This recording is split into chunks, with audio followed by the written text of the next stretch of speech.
Bright Future, who at what point did it seem a realistic goal, the Breeders' Cup Classic? Well, I think it became a reality when he won the Jockey Club, winning your in race at 1.25 miles. So, he's a horse that we had very high hopes for all along. We've had to be patient with him. He's had a few setbacks along the way, but it seemed like at Saratoga he got really good, kind of had that breakthrough allowance performance that set him up well for the Jockey Club, and he was able to take another step forward in there.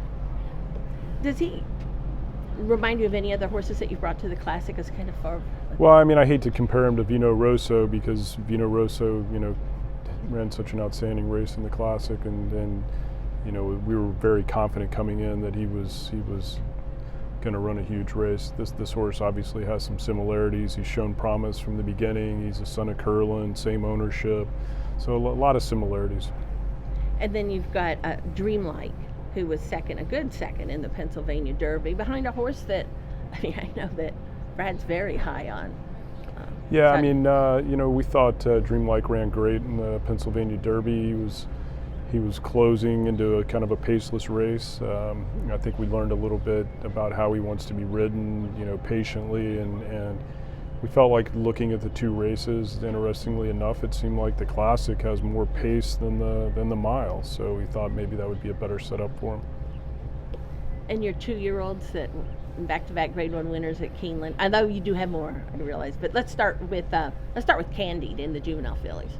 Yeah, I thought it was outstanding performance. We were asking a lot of her to go from a 6-furlong maiden to a Grade 1 mile in the 16th to get some very good seasoned fillies. So, for her to be able to step up and do that after just one start, I thought was, extremely impressive.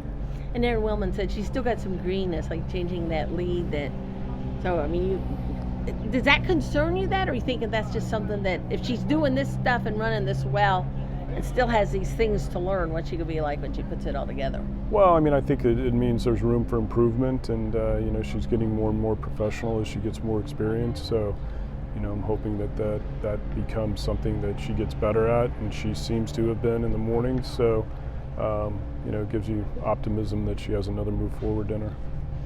And then Locked hadn't done anything wrong, and just again made that step from maiden to Grade 1 winner. Yeah, he had the benefit of having 2 races and ran really well in his debut. Just we knew it was going to be a little short for him, but he closed really well, galloped out great. I thought his mile maiden win at Saratoga, you could argue, was the most impressive 2-year-old performance of the meet, and set him up well for the Breeders' Futurity. And I like the way he's been training since then. I feel like he's got another move forward in him. And your other juvenile horses? Well, Fierceness, was awesome in his debut, and we really don't have an explanation for why he didn't fire in the Champagne. He'd handled a sloppy track in his debut.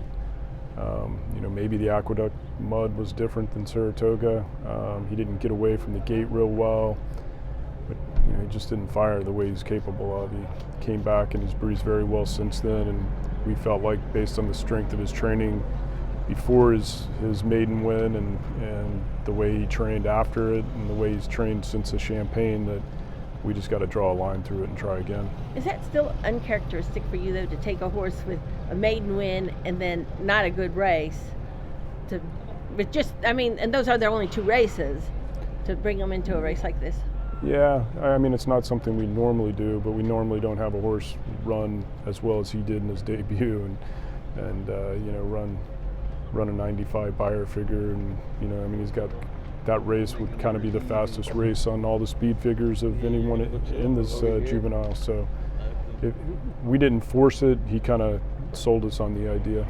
And do you have a third horse? Noted, coming off a second in the turf stake at Keeneland. Prior to that, he won the sapling on the dirt at Monmouth. Shown versatility. I think he handles either surface.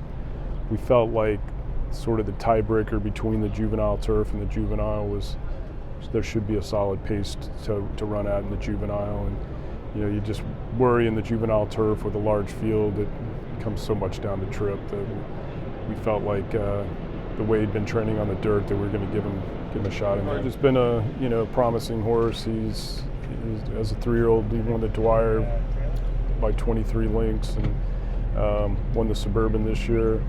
feel like he's a horse that when he gets the right trip, he's capable of running some big races. And so we were kind of torn between the Classic and the Mile, and ended up on the Mile just because we, felt like the pace scenario was a little better in there.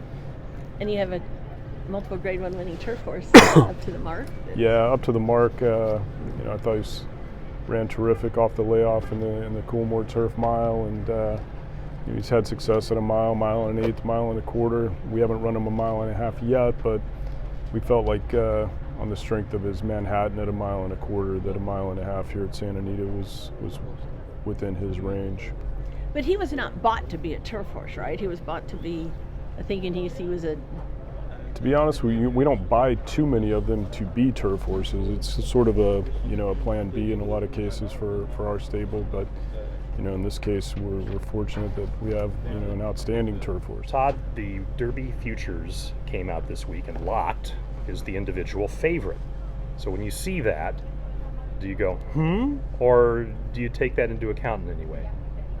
I honestly don't pay much attention to it, other than recognizing that I think everyone appreciates him the same way we do, as an outstanding 2-year-old colt that certainly gives you every feeling that he's going to continue to improve and will handle at a distance. So we've been excited about him all summer, and it's been great to see his development, and hopefully makes another move forward in the Juvenile. And of course, anytime you have a promising 2-year-old at this time of the year, you can't help but be thinking about the Classics moving ahead.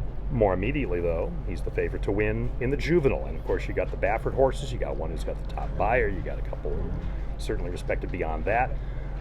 When you look at the PPs, how do you map out the race for Lot? Well, I think that it should be an honest pace. He's a very tactical horse. We can do whatever we need to do. He can be close, he can come from a little bit off of it, so we'll just kind of play it by ear. And likewise for Candid in the Juvenile fillies, how do you map out the race for her? Same way, just try to get a good position going into the first turn, give her an opportunity to get in the clear and make that big move that she's had, in both of her races. As far as Saturday's concerned, Agate Road, who won the Pilgrim, 8-1 odds for the Juvenile turf, or pardon me, I should say for Friday, for the Juvenile turf.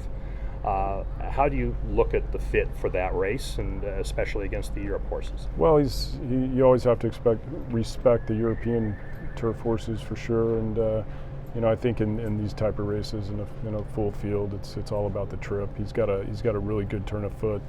We just need to get lucky and get him into a position where he can produce it at the right time. In terms of your Saturday horses, is there one that you would say is best positioned to do well in his race or her race? No, I wouldn't say that. You wouldn't? Okay. As far as the odds makers odds makers would suggest Charge It and Up to the Mark might be. I hope they're right. All right, Todd. Your group collectively, with its 12 horses this year, I mean, you've got for almost every category, including the 2-year-old turf races and stuff. How do you assess this group of horses with past groups of horses? Yeah, I mean, we have a very strong juvenile contingency. I think I feel great about the group that we brought